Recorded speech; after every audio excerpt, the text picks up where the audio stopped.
வணக்கம். நான் உங்கள் அஸ்ட்ரோ ராஜேஸ்வரி பேசுகிறேன். இன்றைக்கி என்ன தலைப்புன்னா, ஜோசியருக்கு வரும் சோதனை அப்படின்னு தலைப்பு கொடுத்துருக்குறேன். வாங்க கட்டத்துக்குள்ளே போகலாம். அதுக்கு முன்னாடி சப்ஸ்கிரைப் பண்ணுங்கள், லைக் பண்ணுங்கள், ஷேர் பண்ணுங்கள். நிறைய வியூஸ் போனால் தான் எனக்கும் ஒரு உற்சாகமாக இருக்கும் வீடியோ போட. வாங்க வீடியோக்குள்ளே போகலாம்.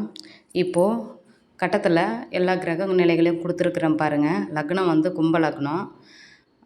லக்னத்துக்கு 2ஆம் அதிபதியும் 11ஆம் அதிபதியும் குரு வந்து இங்கே எப்படி இருக்கிறாருன்னா நீச்சமாக இருக்கிறாரு. சரி, லக்னாதிபதி சனி வந்து 5ல் தான் இருக்கிறாரு, கேது கூட இருக்கிறாரு.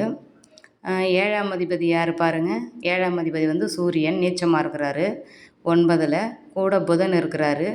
அப்புறம் ராகு கேது வந்து 11ல் இருக்குது. சரி, இப்போ என்ன இதில் பிரச்சனைன்னா, ஒரு கல்யாண வாழ்க்கைக்கு, ஒரு திருமண வாழ்க்கைக்கு 2, 11க்கு அதிபதி, 12ஆம் அதிபதி, 7ஆம் அதிபதி எல்லாம் பார்ப்பாங்க. ஒரு திருமண வாழ்க்கைக்கு அப்படின்னு வரப்போ இதெல்லாம் பார்க்கணும். 7ஆம் அதிபதியும் குடும்பஸ்தானமும்.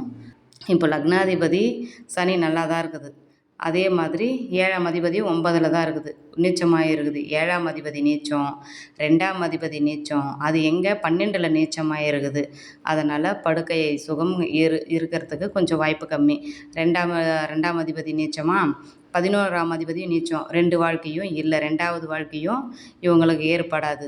இவங்க வந்து ஒரு நல்ல குடும்பத்தில் பிறந்தவங்கன்னு எப்படி தெரிஞ்சுக்கிறதுனா, லக்னாதிபதி 5ல் இருக்குது, 5ஆம் அதிபதி 9ல் இருக்குது, சூரியன் 9ல் இருக்குது.